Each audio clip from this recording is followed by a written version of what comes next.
entire city of Dallas is grieving. Police across America, which is a tight-knit family, feels this loss to their core. And we're grieving with them. I'd ask all Americans to say a prayer for these officers and their families. Keep them in your thoughts. And as a nation, let's remember to express our profound gratitude to our men and women in blue, not just today, but every day.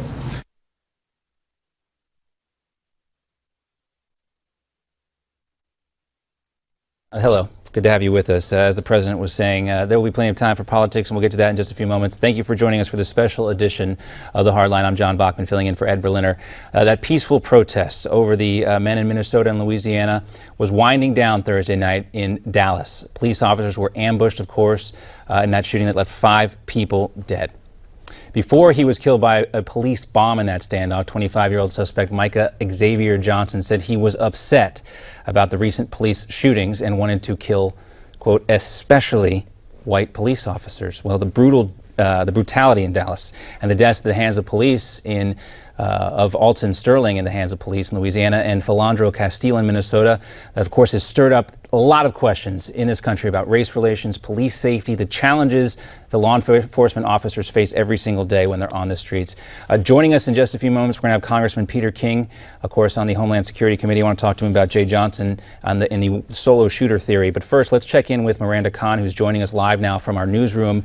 She's been keeping us updated on the developing details of the story. Miranda, what do you have for us? Yeah, John, police all across the country are on high alert tonight, many of them increasing their security after not only the Dallas sniper shooting style attack, the worst one on officers since 9/11, but also after reports of other police targeted attacks.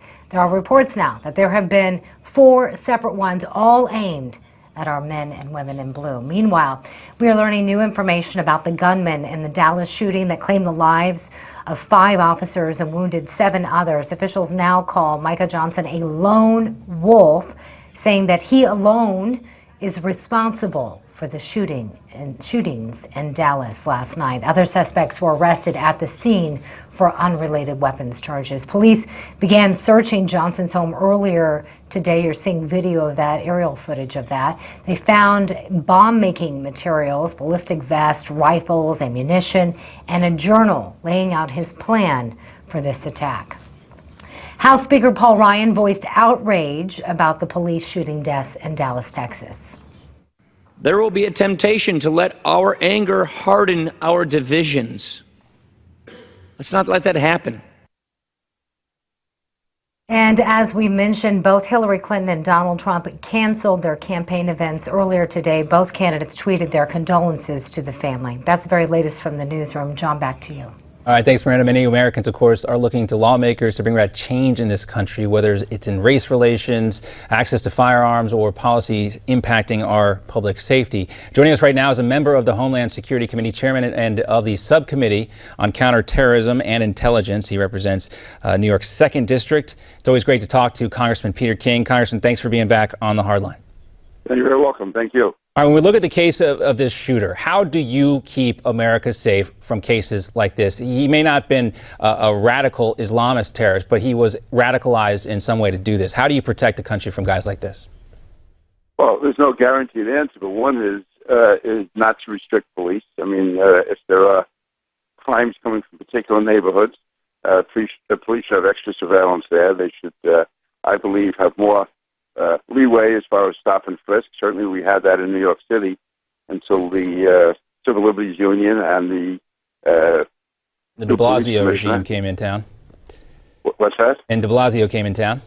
Yeah, and it was a combination of that because there's a case in court which de Blasio settled, which basically restricts the right of the police to carry out stop and frisk when they believe there's a chance, when they have some reasonable suspicion that the person be carrying a weapon. That's one, and the other is to try to build up sources, trying to use undercovers, and basically another answer is to get more cooperation from the community. So again, there's no real answer. There's no definite answer, but you're definitely going in the right direction if you don't tie the hands of the police. If the mayor and the governor and the president of the United States stand behind the police and not be second-guessing them and not always be caving in when there's media attention. I use Ferguson as the example. The Officer Wilson out there did what a police officer was supposed to do. Right. He ended up being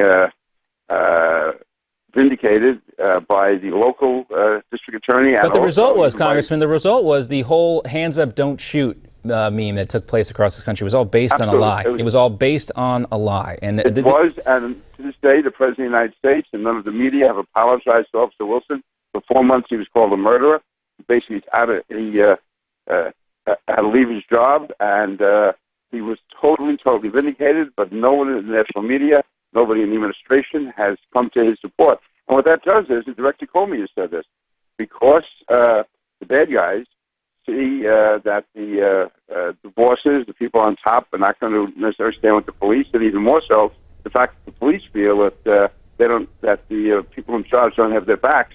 As a result of that, right, the police are less aggressive, and the bad guys know they can keep their weapons. Well, I think, we have a hard time sometimes finding common ground with President Obama, but I think we can both agree on one of the things he did say today, and we need to show more respect and support for our law enforcement agencies across this country. Congressman, thanks for being with us. Always great to talk to you, sir. Very welcome. Thank you. Bye.